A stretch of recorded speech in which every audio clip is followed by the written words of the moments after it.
Blessed love and blessings way up, you guys. We back with another video on the morning after the Zone Miami card, which featured Demetrius Andrade versus Luke Keebler and the seven-figure Gibber versus Jake Paul. Let's talk about it. Welcome to Real Life Boxing!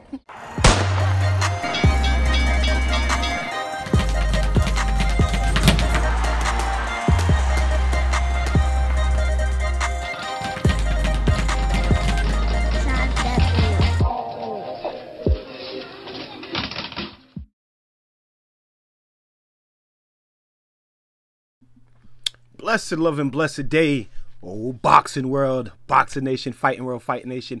It's Coach Fight, and this is Real Life Boxing. As I said, on the morning after the Zone Miami card, which featured Demetrius Boo Boo Andrade, who stopped Luke Keebler, and also featured the seven-figure Gibber, Enisin Gibb versus Jake Paul. We also had Tevin Farmer lost his belt to Jojo Diaz. And a bunch more fights. Before we get into it, I'm gonna ask you guys to smash on that like button, hit the subscribe button and the bell icon so you can be notified when all content is being uploaded, and you can be notified when we are going live here at Real Life Boxing. Now, as I said, on the morning after the Zone Miami card, which featured Demetrius Andrade, Luke Keebler, the seven-figure Gibber, Jake Paul, Jojo Diaz, Tevin Farmer, and a bunch of more other fights, but y'all know me. I don't want to talk about all the other stuff. I want to talk about boxing. In one fight in particular, we had Anthony Sims Jr.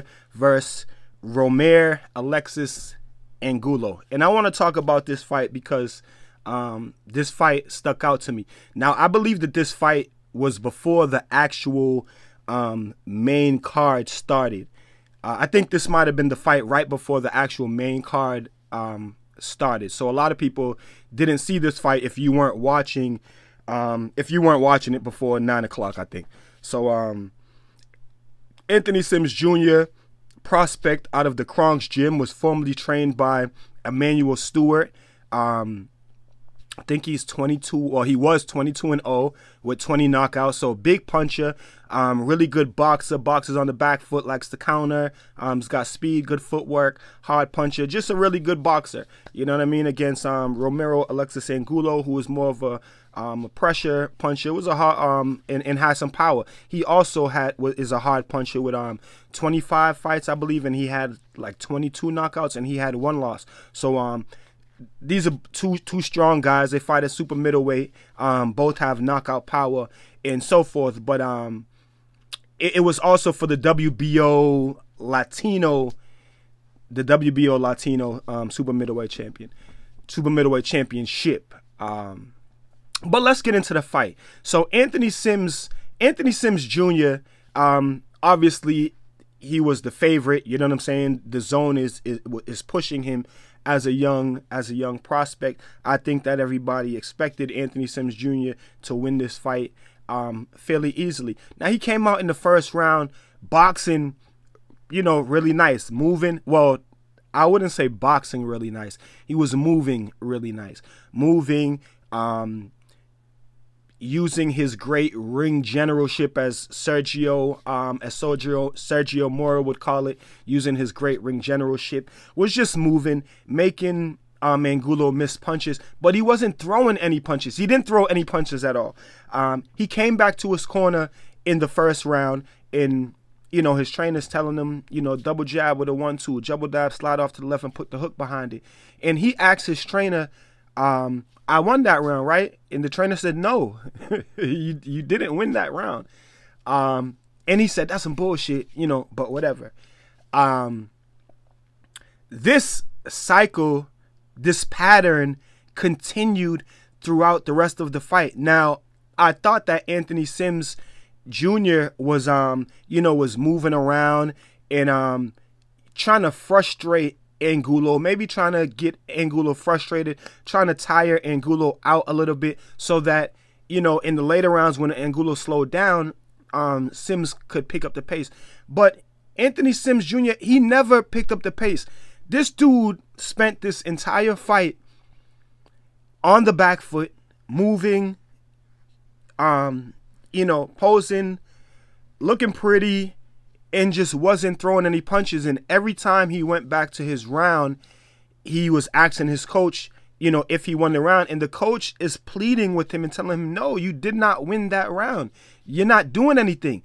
Throw your triple jab, a stiff triple jab like what we worked on in practice, and put the right hand behind it. Or throw a double jab, stiff, slide off to the left and put the hook behind it. His coach is begging him for the whole fight.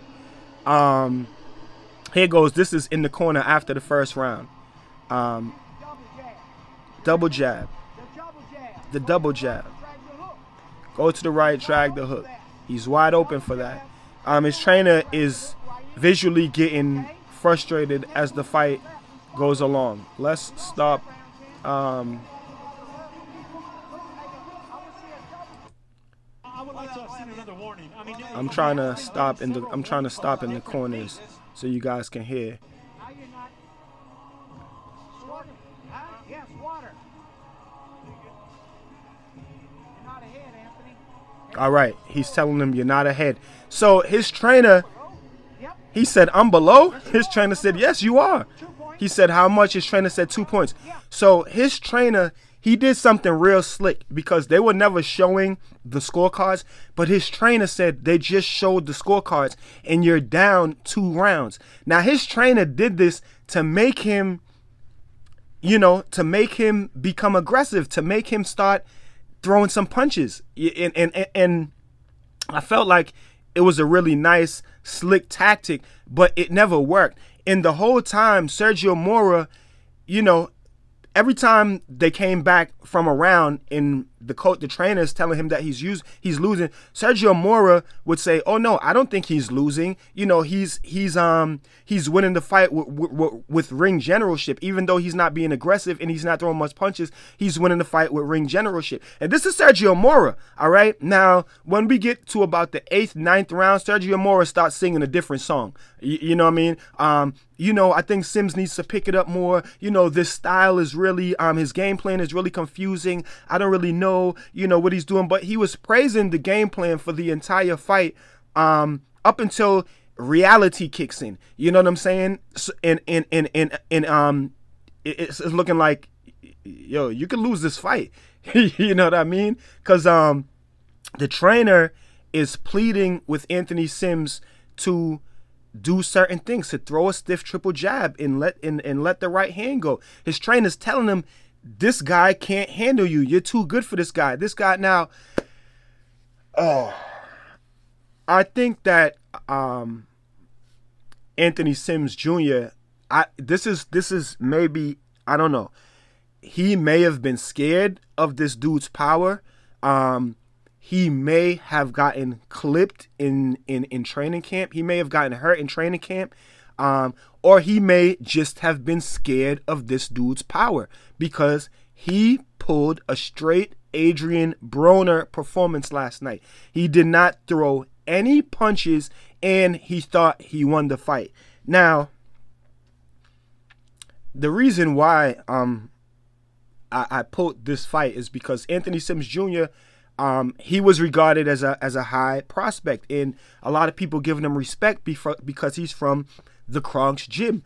The Kronx gym, which was ran by Emmanuel Stewart, and a lot of people feel like Emmanuel Stewart was the last great throwback trainer. You know what I mean? And I feel like today we definitely need more throwback trainers like Emmanuel Stewart because there is a direct disconnect between young fighters and old trainers. And I speak about this in life also. There's a disconnect between the youth and the elders. There's a disconnect between the younger generation and the older generations, the generation before and the generation before. There's a direct disconnect. And it doesn't only show in this fight, it shows in a lot of fights. Last week, when Ivan Redkach was in the fight with Sugar Shane Mosley, and Sugar Shane Mosley's dad was Ivan Redkach's trainer. Direct disconnect. I'm not saying that Sugar Shane Mosley Sr. Wasn't a good trainer. He has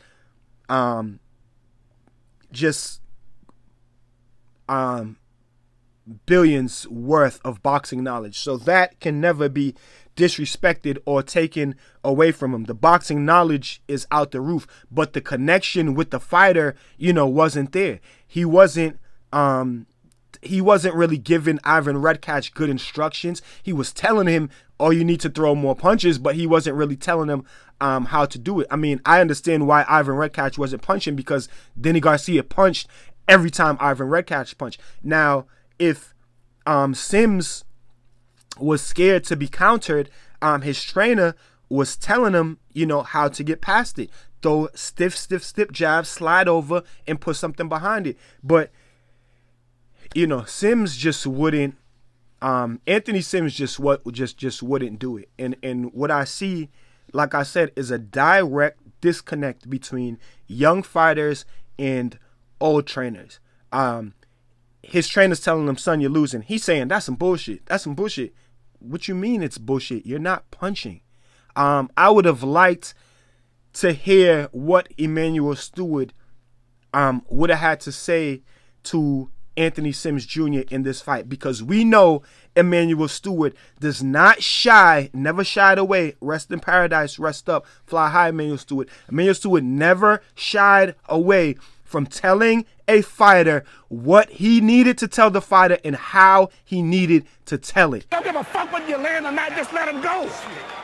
Don't worry about you, ain't gonna be a shitty fight, but you gotta let punches go. You can't wait until they get, if you miss it, bang, and go right back. And don't take 30 seconds to start another punch. But you gotta get on and fight this goddamn little man. He's doing exactly what he said he's gonna do, trying to steal. Doing this, the man that said that let this shit go. Right hand over top, right hand uppercut. Stay alert, man. Any long as this fight going, this man is dangerous. You better get him out of here. Exactly. Goddamn right, man. This is ridiculous. All right, we have videos of Emanuel Steward going crazy on Klitschko in the corner, going crazy on Lennox Lewis in the corner. You know what I'm saying? Emanuel Steward didn't play, so I would have loved to see what Emanuel Steward would have had to say to Anthony Sims Jr. In the corner. You know, his trainer was trying his best to.